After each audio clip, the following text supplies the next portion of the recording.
Il virus torna a fare paura e il Veneto vara un nuovo piano di sanità. Lo annuncia il presidente Luca Zaia. Guardate, noi non possiamo abbassare la guardia, tant'è vero che oggi abbiamo discusso, si è deciso di uscire con un nuovo piano di sanità pubblica rispetto alla gestione ospedaliera, in maniera prudenziale, se volete anzitempo rispetto a quello che accadeva in passato. Noi abbiamo l'obbligo di pensare ancora ai Covid Hospital, abbiamo l'obbligo di pensare ancora a un piano, qualora ci fosse la necessità, di ridurre alcune attività ospedaliere per lasciare spazio ovviamente nuovamente ai team di cura che si concentreranno nelle malattie infettive, nelle pneumologie e nelle terapie intensive. Il motivo di una così grande attenzione verso la sanità veneta è presto detto. C'è qualcuno che dice ma su 5 milioni di veneti non sarete mica in difficoltà per gestire questi numeri.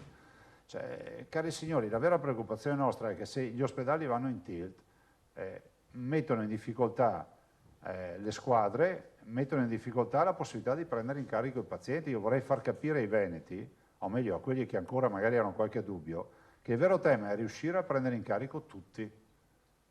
Prendere in carico tutti vuol dire che nessuno muoia perché non è stato preso in carico, perché non c'è un respiratore, o un posto alle infettive, o un posto alle pneumologie.